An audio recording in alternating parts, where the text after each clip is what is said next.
বীরভূমের অন্যতম সতীপীঠ তারাপীঠ। কিছুদিন আগে রেল দপ্তর থেকে জানানো হয়েছে তারাপীঠের বেশ কিছু ট্রেন বন্ধ থাকবে।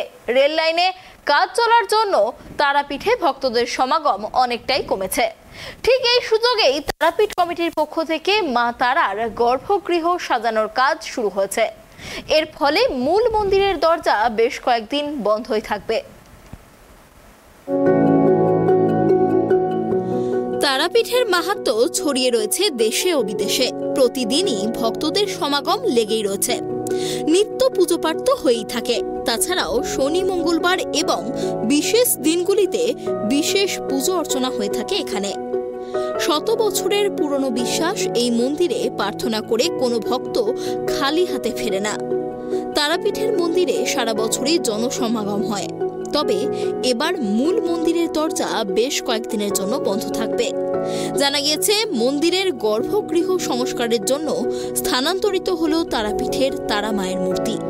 তারাপীঠের ভৈরবের মন্দিরে স্থানান্তরিত করা হলো আদি মূর্তি সহ তারা মায়ের মূর্তি। আগামী এক সপ্তাহ সেখানেই ভৈরবের মূর্তির পাশে থাকবে তারা মায়ের মূর্তি। মন্দির কমিটির তরফে খবর, গর্ভগৃহ ও বেদি সংস্কারের পাশাপাশি মন্দিরের রঙও করা হবে। ফলে স্থানান্তরিত করা হলো তারা মায়ের মূর্তি। করোনাকালে গর্ভগৃহ সংস্কার করা যায়নি, তাই এবার গর্ভগৃহ ও বেদি সংস্কারের কাজ করা হচ্ছে।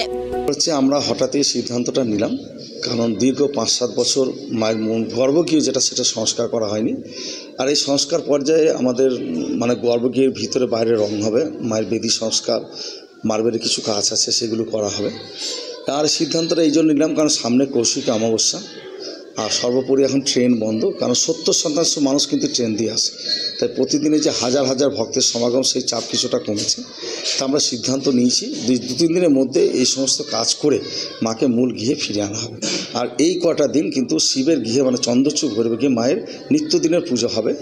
ভক্তরা শিব মন্দিরের ভিতরে ঢুকতে পারবে না, কিন্তু বাইরে থেকে চরণ স্পর্শ করে মাকে দর্শন পাবে, কারণ গর্ভগৃহের ভিতর সেখানে অনেকটাই ছোট।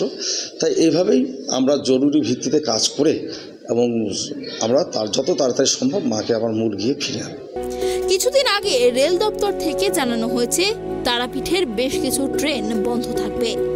রেল লাইনে কাজ চলার জন্য তারাপীঠে ভক্তদের সমাগম অনেকটাই কমেছে। ঠিক এই সুযোগেই তারাপীঠ কমিটির পক্ষ থেকে মা তারার গর্ভগৃহ সাজানোর কাজ শুরু হয়েছে। এর ফলে মূল মন্দিরের দরজা বেশ কয়েকদিনের জন্য বন্ধ থাকবে। ভক্তদের যাতে কোনো রকম অসুবিধা না হয়, তারা যেন তারা মায়ের দর্শন পান, সেই কথা মাথায় রেখে তারাপীঠ কমিটির পক্ষ থেকে মন্দিরের মধ্যেই অবস্থিত শিব মন্দিরে মা তারার মূর্তিটি স্থাপন করা হয়েছে। এছাড়াও এখানে রয়েছে সাধক বামাখ্যাপার সমাধি মন্দির। জানা যায় এই মন্দিরেই পুজো করতেন সাধক বামাখ্যাপা। মন্দির লাগোয়া শ্মশান ক্ষেত্র বাবা কৈলাসপতি নামে এক তান্ত্রিকের কাছে তন্ত্র সাধনা করতেন তিনি। মা তারার আরাধনা এবং পুজোতেই বামাখ্যাপা নিজের জীবন উৎসর্গ করেছিলেন।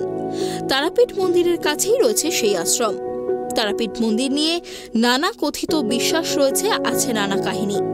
অনেকে বলেন এটি সতীপীঠ নয়, তা হলো কঙ্কালীতলা।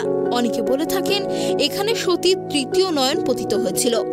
ঋষি বশিষ্ঠ প্রথম সেটি দেখে সতীকেই তারা রূপে পুজো করেন। আর তারপর থেকেই মহাপীঠ বলে পরিচিত এই মন্দির। হিন্দুদের কাছে এটি একটি অত্যন্ত পবিত্র ধর্মস্থান। বীরভূম থেকে জয়ন্ত দাসের রিপোর্ট, ট্রাইব টিভি।